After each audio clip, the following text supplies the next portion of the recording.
Yo, what is good? This is part one of my new production series called Drop Theory, where I'm gonna discuss my theory and approach to writing drops and music in general. And then I'm going to show you from scratch every step I take to write ideas and write drops. Let's waste no time.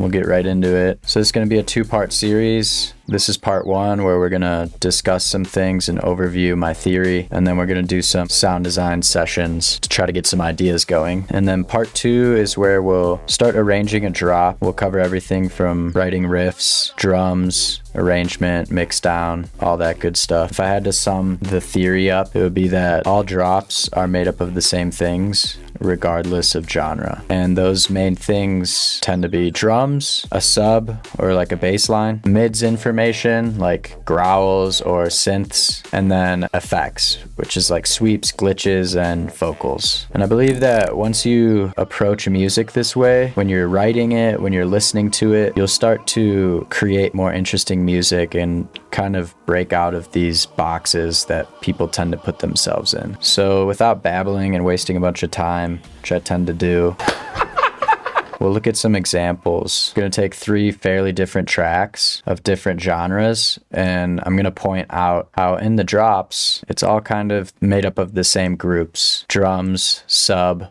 mids, and then effects. So this first one is a neuro track.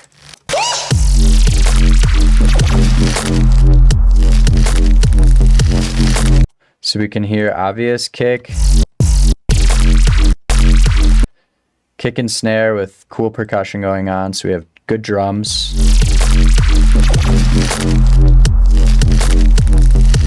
We have some cool bass line stuff going on, like a low sub.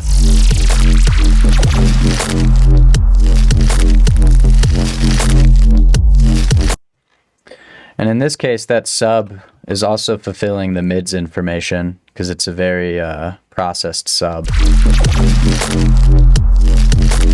And then we can hear all these effects going on and like weird Foley sounds.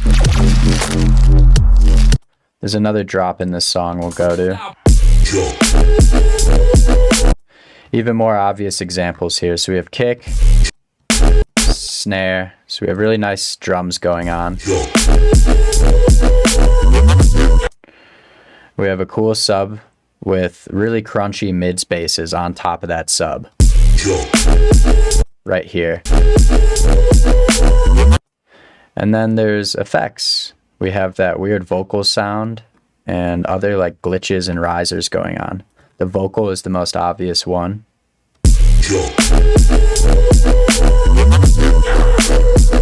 Okay, so that's a neuro track. Let's check out this house track. So same thing here. We have really nice danceable drums, typical house beat. So we have cool drums. We have a cool bass line, which is that low wubby sound. And again, in this case, the sub is kind of fulfilling the mids because it's a really processed sub. So we have low end and mids information on that sub. And then we have effects. We have that like vocal chant going on.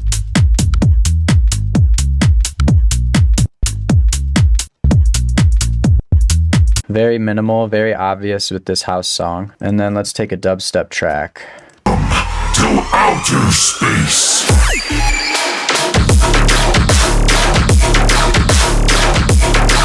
So same thing. We have smacking drums.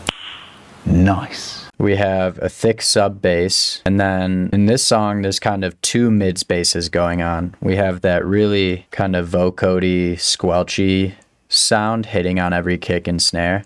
Then we have those like a little bit higher up bass sounds playing that rhythm, like going dun dun dun dun dun dun dun dun dun dun. Space.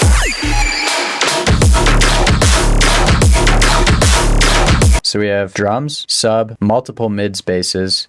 And then there's also effects going on. We have like risers and glitchy sounds like at the beginning. You can hear the sweep in the background. So yeah, those are three very different genres, but as you can see, the drops are made up of the same elements. And I think once you start listening to music that way and creating music that way, you'll come up with a lot cooler things and kind of break out of these boxes that people put themselves in. Instead of making said genre, just make a song at a certain BPM. Fulfill all those categories in different creative ways. So we're going to start off by doing some sound design, and I'll show you my sound design approaches and what I like doing to try to get ideas started. Okay, we got a clean slate in Ableton, just an audio track and a MIDI track. So when I'm trying to come up with drop ideas, one of my favorite things to try and spark ideas is doing really random and chaotic sound design sessions, basically recording the entire thing. Some people call them mud pies. I really like this type of sound design for a lot of reasons, and I honestly think it's one of the most important approaches to sound design because it's when you get the most interesting sounds, and it's when you can experiment the most and discover new things. So like really trying to push plugins to the max, doing really unconventional things and breaking the rules. We don't care. Let me tell you. A lot of times it sounds pretty bad and kind of sounds like shit, but once in a while you get really cool sounds.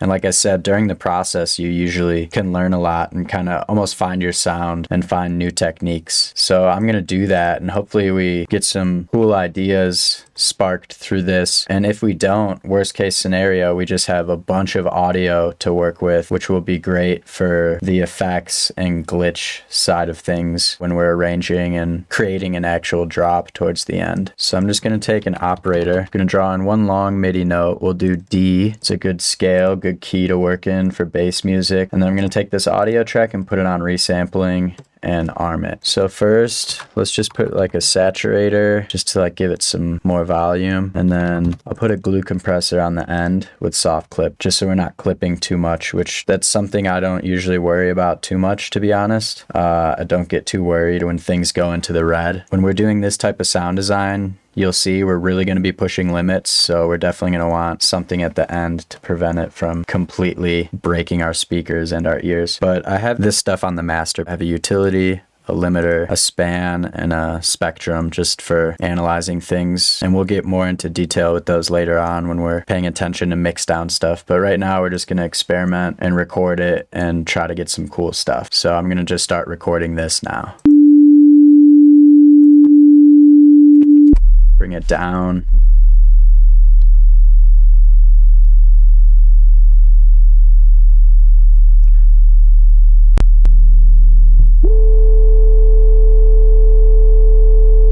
Let's put an OTT.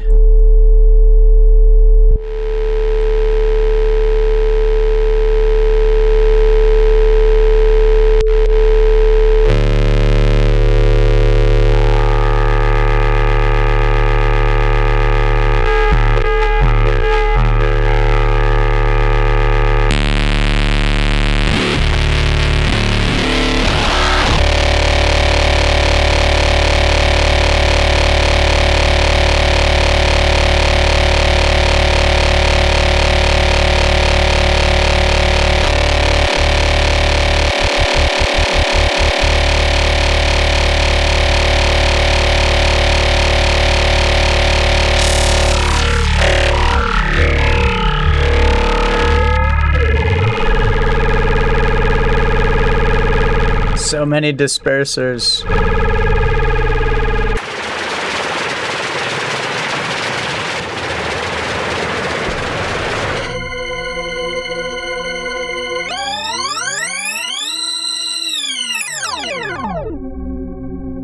Really no rules here. I'm just doing all of this at random.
Okay, you get the idea. And as you can see, a lot of it's pretty but it'll be plenty of useful stuff later on as we're arranging and creating a drop. And there are definitely some pretty cool sounds in here as far as effects goes and layers for basses. So we'll just put that off to the side and let's do it again. And let's be maybe a little less chaotic in this one and be a little bit more strategic, but I still want to keep it pretty random. So let's put in a D note again, keep everything in the same key. And let's do a serum. A cool way to kind of use random chaos with making basses and stuff is doing quarter note hits, plucky bass hits, and having some type of random LFO going on, modulating things. At least that's something I've been doing recently, so we can try that. So let's get something basic and pretty plucky going.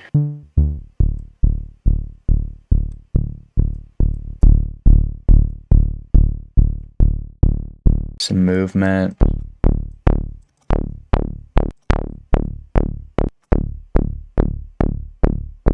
Some white noise, just distort it.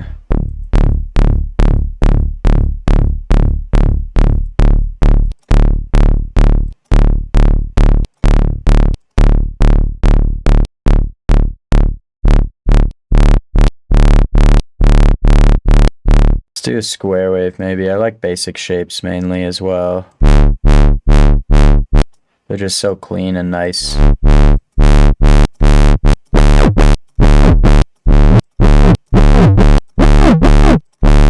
Maybe, yeah, let's do something maybe more wubby. Kind of feeling that, something a little bit more minimal. Let's get like a two-step kind of thing going.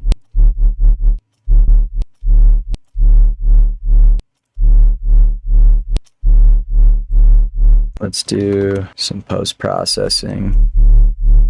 Just gonna try to get a decent bass patch going and then we'll set up some randomization and resample a bunch of it.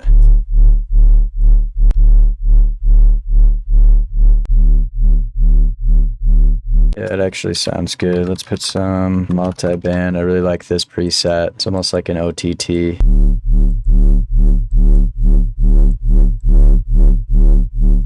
Slam it into a glue compressor. Maybe not. Just a little bit.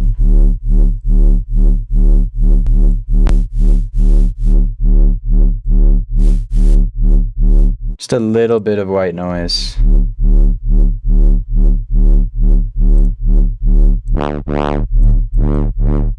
That sounds nice. The DC on. Don't know what that means.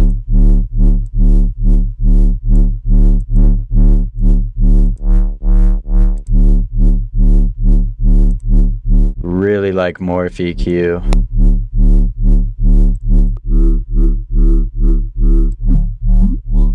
Let's just draw in some random shit.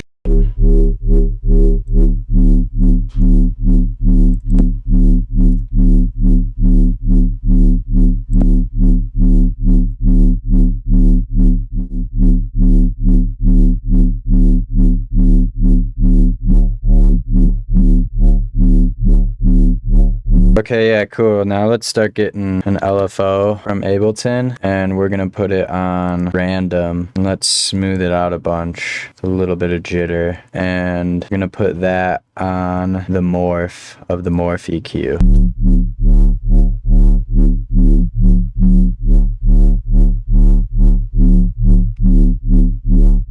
So now we have some random filter movement, so the sound is kind of constantly evolving. So we're going to keep post-processing this to get it sounding more interesting and keep applying this random LFO to different parameters as we go. Maybe we could try a disperser. I really like that one.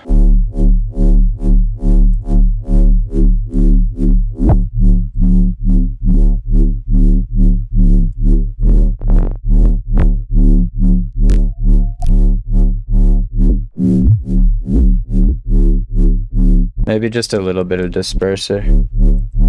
Let's do more multi-band. Maybe a little less.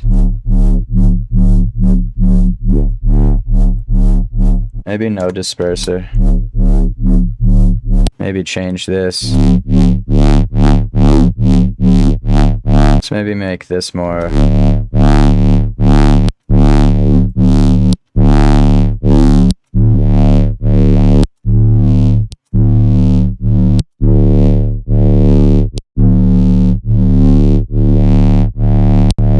cool. Let's try it.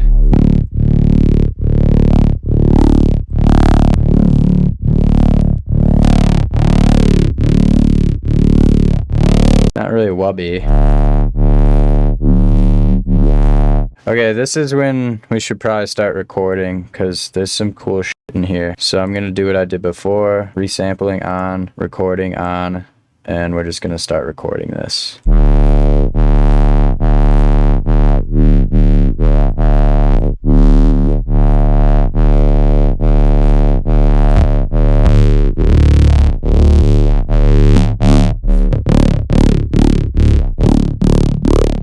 Those are pretty cool. Let's apply this random LFO to more of the morph EQ settings. Pinch. We'll do scale too. We'll keep that up. Let's move everything, the random numbers. Let's do shift as well. Yeah, morph EQ is sick. I think it's only like $50. Totally worth buying. I use it all the time. I wish I was sponsored by them. They make sick plugins. They also make Rift, which I use all the time. We'll actually throw that on here. Just add some distortion and let's start recording.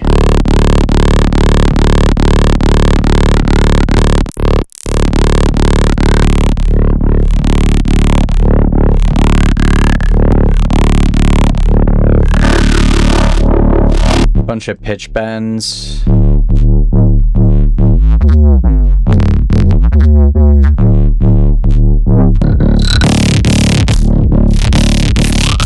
Picking random presets.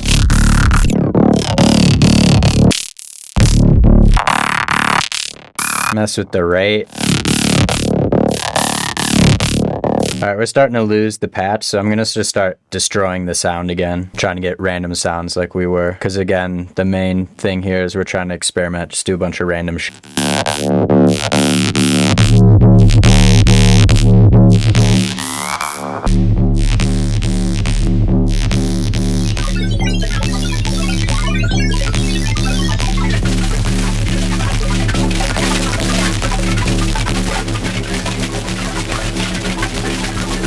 Okay, that was getting a little bit out of hand. Okay. Just get rid of all that. What does it sound like without any processing? It's actually kind of sick. Yeah, nice. Cool, so we did a bunch of random chaotic stuff. Unfortunately, it didn't spark any ideas for me necessarily, but we have so much to work with now later on once we do get an idea. If you like this series so far, you should definitely check out my Patreon. Appreciate any support. Even just sharing this video with someone could help a lot. Thanks for watching, and I hope you're learning something. The next type of sound design I want to go into is doing more deliberate sound design. So trying to make a specific sound. In this case, it will be mainly bass sounds since this is about drops. And I think this patch is a good segue into that because this patch works. We'll definitely save this. We'll rename it Bass 1. Now we'll try to make some other bass patches from scratch, and we'll try to get a bunch that we could work with. Like I said earlier, I think I want to go for something a little bit more on like the low end wubby side. So maybe we'll make some cool low end basses. Okay, so let's do some deliberate sound design and make some like useful bass wobble type patches. Everything prior to this was that like random experimentation approach that I was talking about, and like I said, I think that's really important and really useful, but we definitely need some stuff that's more usable. I think I want to go for something wobbly, like some low-end dubstep kind of stuff. So let's just try to make a basic bass wobble in Serum. And my basic approach with creating basses in general is distorting low-end frequencies to add more harmonics, add more high-end frequencies, and then using filters and other effects to create movement and take away those high frequencies, and then using distortion again to add in the frequencies and kind of repeating that process. I think the reason this works so good is because low frequencies have a lot of room in the rest of the frequency spectrum. So when you distort them, you have a lot of room to add interesting harmonics. So for a bass wobble, let's start with something simple like sine wave, and let's just get like a basic rhythm. Yeah, I think I'm feeling some eighth note wobbles. So let's just draw a shape here. And let's distort this sine wave, add some harmonics to it. And if I put an EQ on here, you'll see what I mean by adding harmonics or adding to the frequency spectrum. So before the distortion, you could see down here, we just have one big sine wave. And as I add drive, you're going to see frequencies fill up the rest of the EQ. Like I was saying before, the low end frequencies have more room to add all those frequencies. Like if this was a high up sine wave and we distorted it, you know, it still fills everything up, but we only have up to 20K until we can't hear anything. It just sounds harsh, especially in this case because it's such a high frequency. So yeah, distorting these low end sounds is the main idea here. And then we can use filters, volume automation, and other effects to add movement and character to the sound.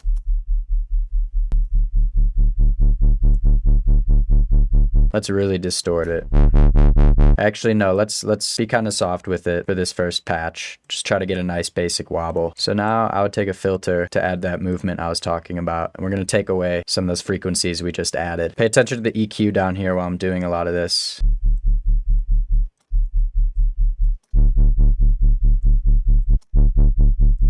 Use the drive within the filter to distort it again.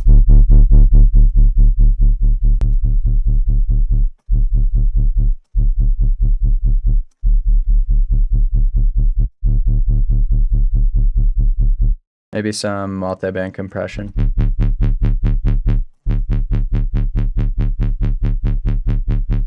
That sounds cool. Let's try some other oscillator shapes.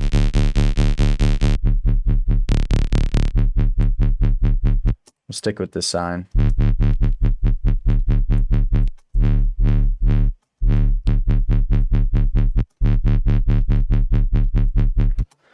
So it's lacking kind of like an interesting tonality, and a cool way to add that, especially with these minimal basses, is using the harmonic series. So I'm going to go in digital wavetables and pick harmonic series. And we're going to combine this sine wave with one of the higher up harmonics. And usually combining that with distortion gets really cool tones. So let's put an LFO on this as well.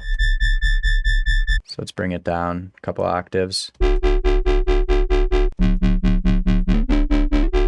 As you can see, every different harmonic is going to give us new and interesting tones.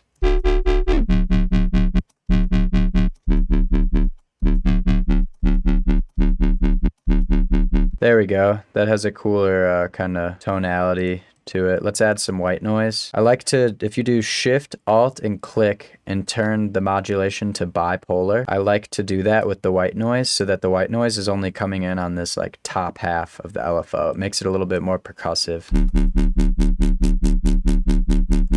Nice, that's sounding pretty cool. Let's try a different type of white noise. I like bright white a lot.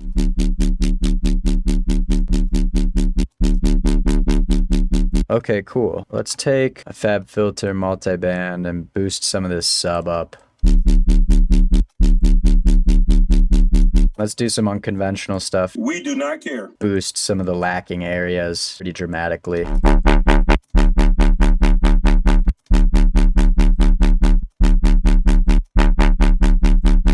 That's pretty cool. All right, let's, we could try a formant filter. I like that to get things really vowely. I think I like it down there. We'll turn the Q down, make it more subtle. Then let's actually take away some of this high end again. And let's try messing with the shape a little bit.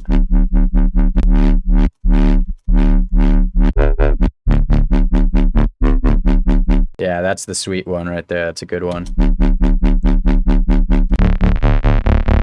Okay, let's try different distortions.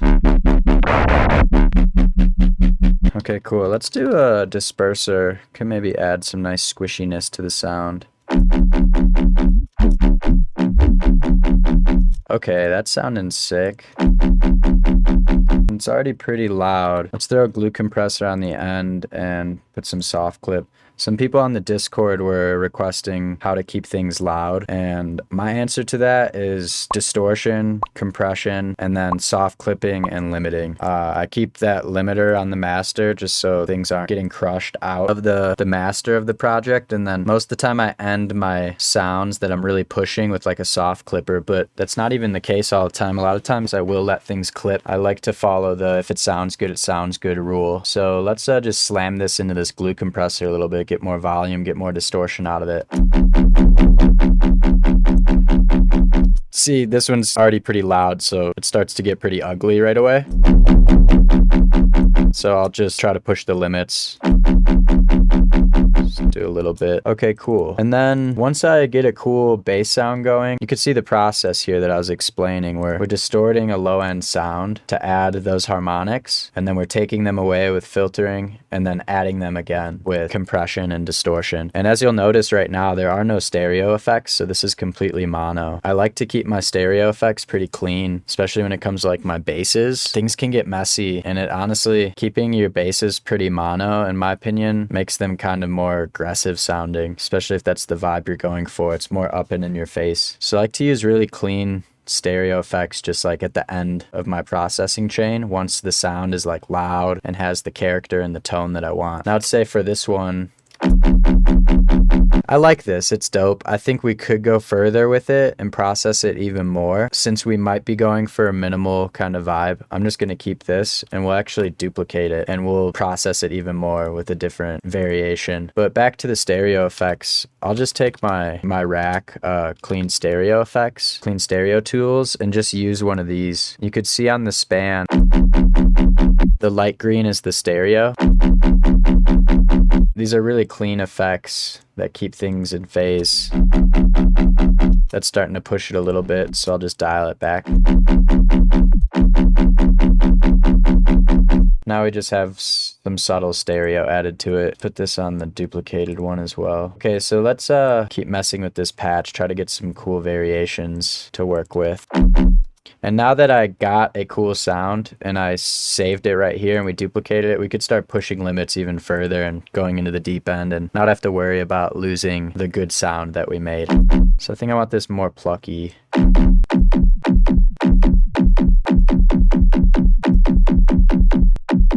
Maybe no disperser.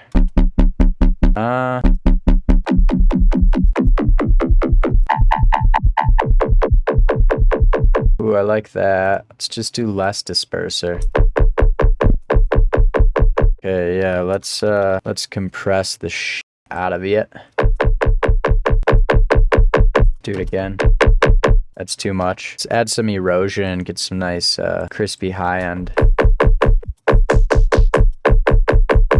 Let's change the format.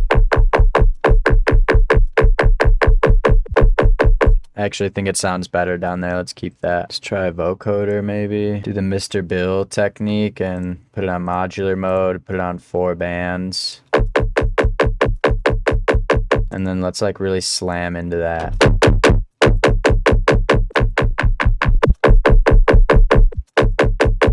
Yeah, it sounds cool. Let's do another saturator.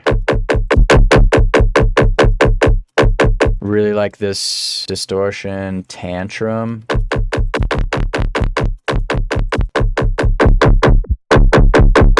Do a little bit of tape distortion. Beef it up a bit. Let's mess with the filter. Oh, there we go.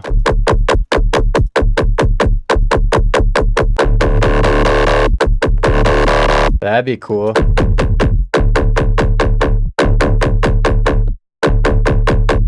There's like a cool tonality to it. I want to get that out more.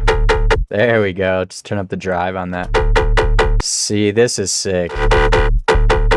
Okay, cool. So this sound actually kind of sparks ideas. So I think this could probably be our main idea for our drop that we create in part 2. But I'm going to keep going and sound design even a little bit more just for the sake of the tutorial series. I just really want to show you guys a lot and all my different techniques. So let's make another variation, another duplicate of this sound, and let's try to really change it this time. Let's maybe make it like a half bar growl kind of thing. Wow. Let's try a different distortion. Ooh, yeah, diode always sounds pretty sick. Let's maybe do a phaser. Ooh, yeah. That's pretty cool. It's a little messy. That's cool. Let's mess with tantrum more. It's like too distorted though. Maybe we take out the disperser. Ooh, that's cool.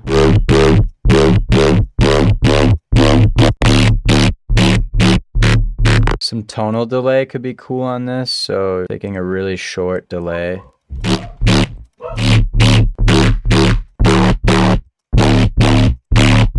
Starting to lose it a little bit. That's a decent one. You probably get the idea. So we got some cool patches to work with and then a bunch of audio as well. So in part 2, we'll start putting all the pieces together, and we'll probably start with drums and then start arranging a drop and all that fun stuff and putting all these sounds to work. Yo, if you like this series so far, you should definitely check out my Patreon, where I have a bunch of tutorials just like this one, along with a bunch of sample packs, project files, Ableton racks, and a bunch of unreleased tunes by myself. Appreciate any support. Even just sharing this video with someone could help a lot. Thanks for watching, and I hope you're learning something.